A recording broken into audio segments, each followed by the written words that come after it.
여러분 안녕하세요. 나연수 목사입니다. 오늘은 주기도문 해설과 우리의 기도 벌써 6번째 시간으로서요. 우리가 우리에게 죄 지은 자를 사하여 준 것 같이 우리 죄를 사하여 주옵시고 이 기도문을 함께 살펴보도록 하겠습니다. 오늘은 강의를 시작하면서 조금 불편한 이야기를 먼저 해야 되는데요. 다름 아닌 죄 이야기입니다. 성경에서 워낙 죄의 언급을 많이 하고 있고요. 그리고 실제로 오늘 우리가 접하고 있는 이 6번째 강의 가운데에서도 예수님께서 이 죄에 대한 이야기를 하시죠. 예수님께서 가르쳐 주신 기도문에는 죄에 대한 이야기가 있습니다. 물론 죄 자체에 대한 이야기라기보다는 죄를 거쳐서 용서에 관한 기도를 가르쳐 주시기 위함인데요. 다시 말해서 이 용서라는 그 깊은 은혜의 바다, 깊은 은혜의 강가로 가려면 이 죄라는 이 끔찍한 것들을 우리가 직면하고 가야 된다는 거죠. 예수님께서도 그 죄에 대한 기도를 분명히 말씀해 주고 계신 겁니다. 그렇다면 여러분, 죄는 무엇일까요? 성경에서 말하고 있는 죄는 단순히 인간 세상 가운데에서 도덕적인 법 아니면 이 세상 가운데에서 사회법을 어겼다는 차원을 뜻하지는 않습니다. 물론 그러한 것들이 포함이 될 수는 있겠는데 좀 더 크고 넓은 범위에서의 죄를 말하고 있거든요. 그렇다면 성경에서 말하고 있는 죄란 무엇일까요? 다름 아닌 하나님과의 관계 가운데에서의 죄를 말합니다. 웨스트민스터 소요리 문답, 장로교 교리에 있어서 가장 기초가 되는 그런 문답인데요. 거기 14번에 보면 이런 말씀이 있습니다. 제가 한번 읽어보겠습니다. 죄는 무엇입니까? 죄는 하나님의 법에 불순종하는 것으로서 하라 하는 것을 하지 않는 것과 하지 말라 하는 것을 하는 것입니다. 죄를 하나님의 법을 어기는 것으로 보고 있지요. 불순종이라고 하고 있습니다. 하나님의 법을 어겼다라고 하면 우리가 조금 딱딱하게 느껴질 수 있겠는데요.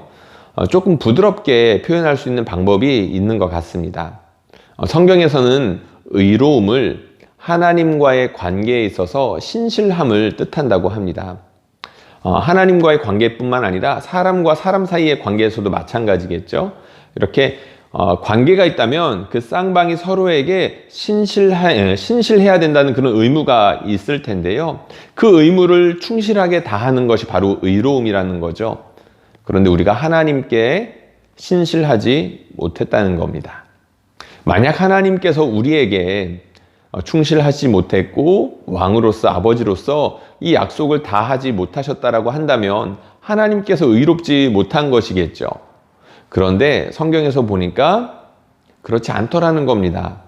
하나님께서는 우리에게 성실하게 하나님의 의무를 다 하셨는데 우리는 피조물로서 그리고 하나님의 백성으로서 그리고 자녀로서 신부로서 하나님과의 관계 가운데에서 충성스럽지 못했고 성실하지 못했다라는 판결을 받고 있습니다. 그것이 바로 죄라는 거죠. 오늘 우리가 살펴봐야 하는 이 간구 가운데 나오는 죄, 원문으로 보자면 빚이라는 뜻을 가지고 있습니다. 성경에서 죄를 몇 가지 단어로 이렇게 구분해서 쓰고 있는데 오늘 본문에서 쓰는 거는 빚이라는 단어를 쓰고 있다는 거죠. 갚아야 될 게 있다는 겁니다. 하나님께 갚아야 될 의무가 있다는 거죠. 이 죄를 빚으로 썼다라는 차원이 여러 가지 생각을 하게 하는데요. 특별히 처음 말씀드렸던 부분, 하나님과 우리 사이에 있어서 우리가 마땅히 행해야 될 의무가 있는데 그 의무를 다하지 못했다. 하나님께 갚아야 될 의무가 남아있다라는 것을 잘 설명해 주는 그런 뜻인 것 같습니다. 죄를 지은 사람들에게는 대가가 따르기 마련이죠. 하나님께서 아담에게 경고하셨던 것처럼 먹지 말라고 한 그 열매를 먹었을 때에는 반드시 너희가 죽을 것이다 라고 하나님께서 경고하셨습니다. 사도 바울도 이렇게 이야기했었죠. 죄의 삭은 사망이요 라고 했었습니다. 아담 이후로 사람들이 죄를 짓고 난 이후에 정말로 모두가 죽게 되었고 그리고 죄를 지은 즉시 죽게 된 것은 아니었지만 죽음을 향해서 달려가는 인간의 모습이 너무나도 처참하다는 것을 죄의 삭은 죽음이요 라고 이렇게 표현을 했다는 겁니다. 죄의 대가는 너무나 무시무시합니다. 성경이 그것을 잘 보여주고 있고 우리가 살아가면서도 그것을 경험하고 있지요. 사람이 죄를 짓고는 마음이 일단 불편합니다. 그리고 죄는 관계 가운데서 일어나는 것이라고 말씀을 드렸는데, 우리가 하나님을 향해서 범죄했을 때, 그리고 우리가 다른 사람에게 범죄했을 때 단지 마음만 불편해지는 것이 아니죠. 하나님으로부터 끊어졌을 때 아담과 하와가 에덴으로부터 쫓겨나게 되었고, 그로부터 많은 고생을 하게 되었다는 것을 알고 있습니다. 그리고 성경에 인용해 놓은 것처럼 그 대가는 사람과 사람의 사이가 깨지면서 죽음으로 나타났죠. 그렇게 사람과 사람 사이에서 그 죄의 대가가 얼마나 끔찍한지가 나타났다라고 하는데, 사실은 그것이 어떤 것이냐면 하나님과 인간 사이에서 벌어진 일들을 사람과 사람 사이에서 나타나는 일들로 우리가 짐작해서 볼 수 있는 그런 힌트가 되기도 합니다. 하나님과 우리 사이에서 그런 일이 일어났다는 거죠. 그런 끔찍한 상태로는 살아갈 수가 없는 겁니다. 하나님을 향하여서 마음에 무거운 짐을 진 채로 하나님으로부터 쫓겨나서 초라하고 비참한 모습으로, 그리고 사람과 사람들 사이에서도 서로가 서로를 믿지 못한 채 각자 도생해야 되는 그런 끔찍한 지옥의 상태로는 살 수 없다는 거죠. 그래서 여러분들 복음 전도해 보신 분들은 알겠지만 사형리에 보면 여러 가지 이야기가 나오는데, 사람이 그 끔찍한 상황을 벗어나고자 자기 나름대로의 노력을 열심히 했다라는 이야기가 나옵니다.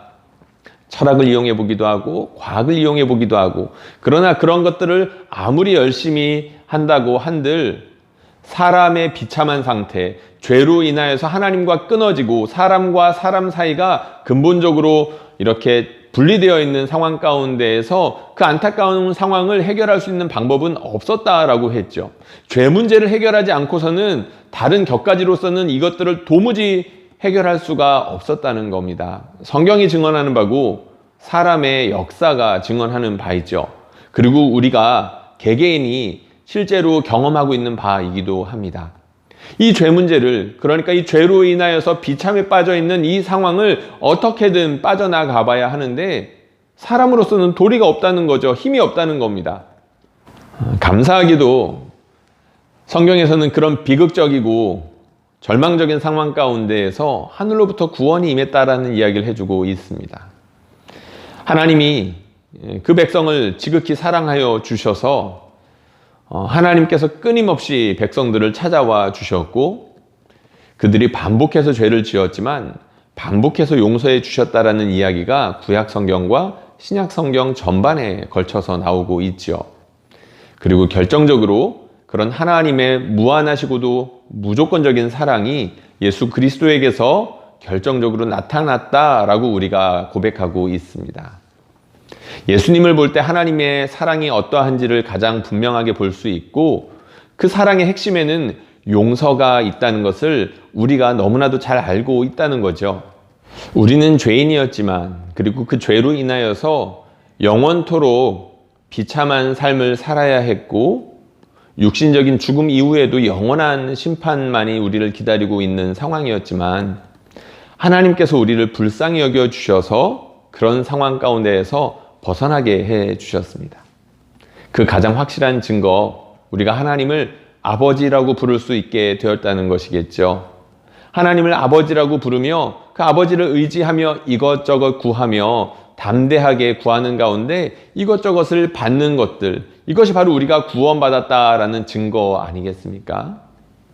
하나님께서는 그처럼 우리를 용서해 주셨습니다. 그것도 아들의 생명이라는 어마어마한 대가를 치르고서 우리를 용서해 주셨죠. 우리가 하나님께 갚아야 하는 1만 달란트라는 도저히 계산하기 어려운 그만큼의 채무를 탕감해 주셨다는 겁니다. 흥미롭게도 바로 이 이야기가 예수님께서 마태복음 가운데서 해주신 이야기 가운데 나와 있죠. 예수님께서 가르쳐 주신 바로 이 간구, 용서에 대한 이야기를 우리가 좀 더 깊게 이해하려면 1만 달란트 탕감받은 자에 대한 이야기, 바로 이 이야기를 살펴볼 필요가 있습니다. 예수님께서 들려주신 이야기인데요. 이 이야기가 어떻게 시작되었는지 혹시 기억하십니까? 여러분들 교환해 보면 제가 그 말씀을 인용해 놓았는데 베드로가 먼저 질문을 하죠. 예수님, 내가 나에게 잘못한 사람을 7번이나 용서하면 되겠습니까? 당시 사회에서 3번 정도 용서하면 합법적으로 할 만큼 했다라는 것을 인정해 줬다고 하네요. 그런데 베드로는 그것보다 2배나 넘게 말한 겁니다. 그리고 무려 7번, 완전수 아니겠습니까? 내가 그 사람을 7번이나 완벽하게 용서하면 되는 거 아닐까요? 라고 물어봤다는 거죠. 그런데 예수님의 답변이 너무나 놀랍습니다. 7번도 충분할 것 같은데 70번씩 7번이라고 말씀을 하셨죠. 그러면서 1만 달란트 탕감받은 자 이야기를 해주셨습니다. 어떤 의미일까요? 70번씩 7번, 490번 하라는 이야기가 아니겠죠. 7번도 많지만 그것보다 훨씬 더 많게. 그러니까 우리가 이 땅 가운데에서 살아가는 동안 적어도 우리가 죽을 때까지는 끊임없이 용서하고 용서받고 이러한 삶을 살아야 된다는 것을 말해주고 있는 겁니다. 오늘 우리가 살펴보고 있는 주기도문 강구를 다시 한번 살펴볼까요? 우리가 우리에게 죄 지은 자를 사하여 준 것 같이 우리 죄를 사하여 주옵시고 라고 되어 있습니다. 마치 우리가 누군가의 죄를 용서해 주는 것이 우리가 하나님으로부터 용서받는 것의 전제 조건처럼 되어 있지요. 그런데 그게 아니라는 것을 우리는 알고 있습니다. 우리가 하나님께 먼저 용서받은 사람이라는 것을 우리가 너무나도 잘 알고 있기 때문이죠. 예수님께서 베드로와 제자들에게 해주신 이야기도 바로 그것을 말해주고 있지 않겠습니까? 너희가 1만 달란트 탕감받은 사람들 아니겠느냐라는 거죠.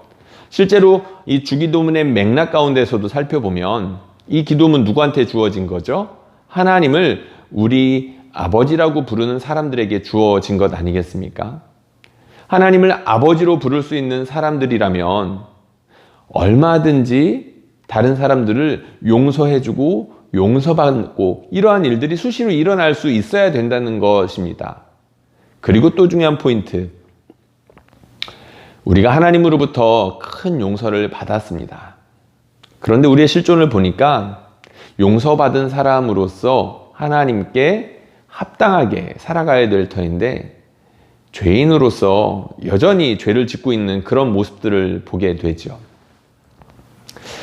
하나님으로부터 한 번 큰 용서를 받았는데 그 아들의 생명이라는 큰 용서를 받았는데 우리가 그에 합당한 삶을 살아가지 못하는 것을 우리가 경험적으로 너무나도 잘 알고 있다는 겁니다. 예수님께서 그래서 그 기도 가르쳐 주신 거죠. 우리에게는 끊임없이 용서가 필요하다는 거죠. 이것을 너무나도 잘 알았던 마틴 루터는 이렇게 이야기를 했습니다. 하나님이 우리를 계속 용서하지 않는다면 우리는 모든 것을 잃은 것이나 마찬가지입니다. 물론 하나님의 행동은 시공간을 초월하기 때문에 예수 그리스도의 그 십자가 사건 가운데서 우리의 모든 죄가 사하여졌다는 것을 우리는 믿음으로 고백하죠. 그런데 우리가 살아가면서 실존적으로 우리가 경험하는 우리의 죄성과 끊임없이 짓는 이 죄들을 하나님으로부터 용서받아야 되는데 실제로 그런 용서받는 느낌을 받아야 되는데 그래서 이 기도가 필요하다는 겁니다.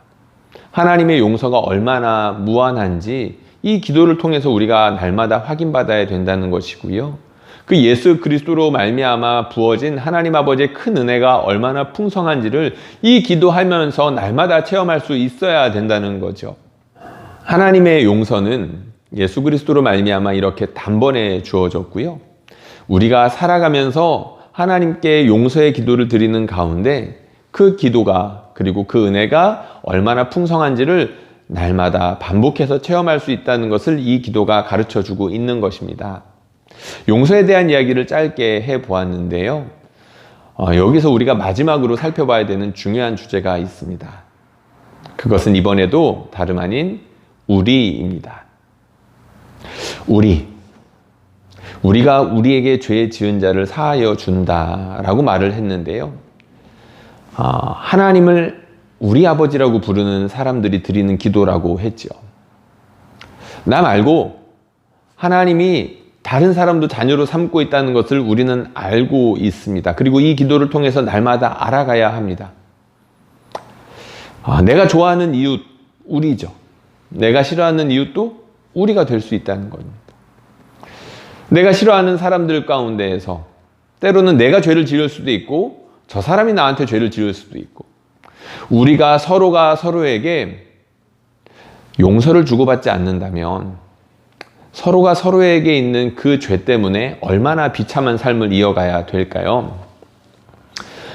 강의 처음에 죄의 대가, 죄로 인한 비참함에 대한 이야기를 잠깐 다루었습니다. 죽음에 대한 이야기를 말씀드렸죠. 관계가 끊어짐으로 인하여서 너무나도 빈곤한 삶을 살아야 되고 서로가 서로를 신뢰하지 못하는 각자 도생의 삶을 살아가야 된다고 했습니다. 우리라고 부를 수 있는 사람들, 그 사람들이 점점 줄어든다라고 한 번씩 생각해 보십시오. 용서를 하지 않는다는 건 그렇게 우리라고 부를 수 있는 사람들이 줄어간다는 것을 뜻하겠죠. 하나님께서는 우리에게 분명히 천국을 주셨는데 우리가 그것을 잊어버리고 스스로 지옥으로 만들어가는 삶을 살아갈 수 있다는 겁니다. 우리가 우리에게 죄진 자를 사하여 준 것 같이 맞아. 우리는 하나님의 백성이지. 맞아. 나 말고 저 사람도 하나님의 백성이었지. 맞아. 저 사람이 언젠가는 하나님의 백성이 될 거지. 라는 생각 가운데에서 하나님의 사랑으로 기꺼이 용서해 주는 삶을 살지 못한다면 우리가 스스로 지옥의 삶을 만들어 갈 수밖에 없다는 겁니다. 그리고 이 기도의 뒷부분, 후반부에서 우리가 자주 놓치는 부분이기도 한데요. 우리 죄를 사하여 주옵시고입니다. 나의 죄를 사하여 주옵시고도 맞겠지만 우리 죄를 사하여 주옵시고 나의 죄뿐만 아니라 저 사람의 죄까지. 저 사람의 죄는 심판받아야 될 것 같은데 영원한 지옥불에 떨어져서 그냥 영원토록 보지 말아야 될 것 같은데 하나님께서 나의 죄를 용서해 주신 것처럼 저 사람의 죄도 용서해 주십시오 라고 기도해야 된다는 겁니다. 참 쉽지 않은 기도죠. 누군가가 나에게 정말로 싫은 너무나도 끔찍한 죄를 저질렀는데 그것을 하나님께 대신 용서를 구해야 된다는 겁니다. 너무나 무거운 책임인 것 같습니다. 그런데 우리가 구원받았다는 것을 다시 한번 돌아보지 않을 수가 없는 거죠. 1만 달란트 이야기를 생각해 보지 않을 수가 없는 겁니다. 하나님이 나를 용서해 주시지 않았다면, 다시 거기로 돌아갈 수밖에 없는 거죠. 바로 거기에서 큰 은혜가 임하는 것입니다. 예수님께서 나를 우리로 포함시켜 주신 것처럼 나와 예수님을 하나의 형제로 이렇게 기꺼이 받아주시는 것처럼 나 역시 예수님께서 받으시는 저 우리, 예수님께서 받으시는 저 사람, 우리로 함께 연합되기를 예수님께서 간절히 바라신다는 겁니다. 마태복음에는 유독 바리새인들에 대한 비난이 많이 나옵니다. 다른 복음서에서도 바리새인들에 대한 비난이 많이 나오지만 마태복음은 더한데요. 아마도 유대인들을 대상으로 쓴 편지라 그런 것 같습니다. 유대인들 분리하고 분열하고 벽을 쌓고 분열되는 그런 일들을 좋아했던 사람들이었죠. 우리는 이런 것들을 지키는데 우리는 선택받은 사람들인데 사마리아 사람은 안 되고 이방인들은 안 되고 여자는 안 되고 장애인은 안 되고 이런저런 이유로 장벽을 쌓던 사람들이라는 겁니다. 그런데 하나님께서 우리에게 말씀해 주시기를 우리 죄를 사하여 주옵시고 네 죄뿐만이 아니라 우리 죄를 사하여 주옵시고 라고 말씀하고 계신다는 거죠. 교환이 이렇게 적어놨습니다. 우리로 사는 것을 가능하게 하는 용서. 하나님은 이 땅 가운데에서 하나님의 백성들, 그러니까 우리라고 부를 수 있는 그 하나님의 백성들을 통해서 하나님의 나라를 보여주고자 하셨습니다. 지금도 물론 마찬가지죠. 이 땅의 가시적인 교회뿐만이 아니라 아직까지 이 가시적인 교회 가운데 포함되지 않은 다른 사람들까지도 하나님께서는 우리로 포함시키고 싶어 하시죠. 그 우리를 통해서 하나님은 하나님의 나라를 보여주시기로 작정하셨다는 것입니다. 그런데 그것이 가능하게 하는 것, 바로 용서라는 거죠. 용서가 없으면 우리가 될 수 없다는 겁니다. 용서가 없으면 우리로 살아갈 수 없다는 거죠. 죄와 용서에 대한 이야기를 했는데요. 이것을 구체적으로 우리가 경험할 수 있는, 그러니까 우리가 신앙생활하는 가운데 정말로 마음속 깊숙한 곳으로부터 내가 용서받았고 내가 용서할 수 있는 사람으로 부름받았구나 라는 것을 확인할 수 있는 아주 구체적인 방법이 있습니다. 그것이 바로 죄 고백입니다. 서로가 서로에게 죄를 고백하는 순간 하나님의 임재가 그 형제들 가운데 임하며 하나님께서 우리를 용서해 주셨다라는 그 큰 은혜를 다시 한번 깨닫게 해주시고, 내가 용서하지 못했던 사람들, 도무지 용서할 수 없었던 그런 사람들까지도 용서하게끔 하는 그 힘이 바로 죄고백 가운데 나온다는 거죠. 여러분들 성도의 공동생활이라는 책이 있습니다. 그 책에 보면 죄고백이라는 챕터가 있는데 제가 거기에 나오는 꼭 필요한 문장들을 제가 한번 인용해 보았습니다. 우리는 죄인으로서 우리의 죄를 서로에게 고백할 때 성도의 교제로 가는 돌파가 이루어지고 십자가로 가는 돌파를 이룰 수 있고 새 생명으로 가는 돌파가 이루어집니다. 여기서 주의할 것은 스스로 자신의 죄를 용서하는 것이 아니라 반드시 다른 상대에게 나의 죄를 구체적으로 고백해야 한다는 점입니다. 이러한 죄 고백은 아주 좋은 성찬의 준비라 할 수 있습니다. 마음으로부터 형제들과 화해하고 은혜를 영접하고 용서와 새 생명을 누립니다. 이곳에서 그리스도와 교회의 기쁨은 완전해집니다. 말씀 아래 하는 그리스도인의 공동생활은 성내에서 성취되는 것입니다. 오해할 수 있는 문장이 있습니다. 반드시 형제에게 고백하라는 부분 때문일 텐데요. 우리와 익숙하지는 않죠. 물론 우리는 우리의 죄를 하나님께 고백해야 합니다. 하나님께 고백해야 되는데 놀랍게도 성경에도 보면 형제들 사이에서 죄를 고백하라는 이야기들도 나오죠. 우리는 지나치게 한쪽만 강조했던 겁니다. 우리가 하나님께 죄를 고백할 때 하나님께서는 우리 죄를 사하시고 하나님은 미쁘시고 의로우사 우리 모든 죄를 사하여 주십니다. 약속의 말씀이죠. 그런데 우리가 형제들 가운데 죄를 서로 고백할 때 어떤 일이 일어날까요?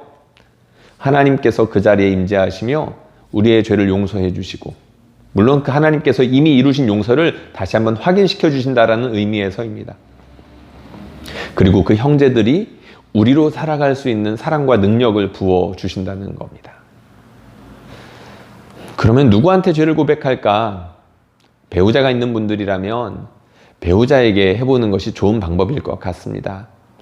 그리고 부끄럽지만 자녀들에게 우리의 죄를 고백할 수도 있겠죠. 그리고 권하는 것이 있습니다.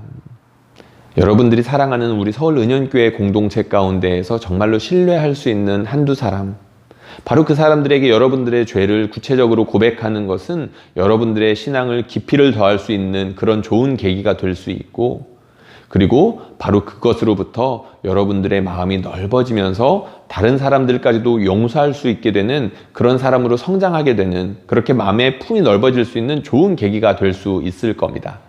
물론 죄를 고백하는 것, 이것을 강제할 수는 없겠죠. 그러나 이것을 권면할 수 있는 아주 좋은 방법이 되기는 합니다. 아주 좋은 은혜의 통로가 될 수 있다는 거죠. 마지막으로 가수 양희은 씨 이야기를 하면서 마치려고 합니다. 여러 방송인들이 양희은 씨에게 힘든 일이 있을 때마다 그렇게 자주 찾아간다고 합니다. 아마 위로가 되기 때문이겠죠. 자기가 이런 일들이 힘들어요, 저 사람들이 나를 어렵게 해요, 이런저런 상담들을 할 겁니다. 그때마다 해주시는 이야기가 있대요. 그럴 수 있어, 그러라 그래. 참 위로가 되는 말이었습니다. 저는 그저 글로만 보았고 방송으로 누군가가 하는 이야기를 옆에서 그저 방송으로만 보았을 뿐이었는데도 참 위로가 되었습니다. 우리 하나님 품이 그렇게 넓으시지 않겠습니까? 날마다 또 날마다 우리에게 양식을 주시는 것처럼 우리가 밥을 먹는 것보다 더 많은 죄를 짓고 살아갈 텐데 그때마다 우리를 용서해 주시는 분, 그런 사랑을 받는 우리라면 우리라고 부를 수 있는 다른 모든 사람들에게 그럴 수 있어, 그러라 그래 라고 할 수 있는 여유가 있으면 좋겠습니다. 여러분들 강의 들으시느라 수고하셨고요. 여러분들에게 제가 그 말 해주고 싶네요. 그럴 수 있습니다. 그러라 그래 라고 하십니다. 하나님께서 우리를 용서해 주신 그 사랑을 힘입어 다른 사람들을 용서하며 살아갈 수 있기를 소망합니다.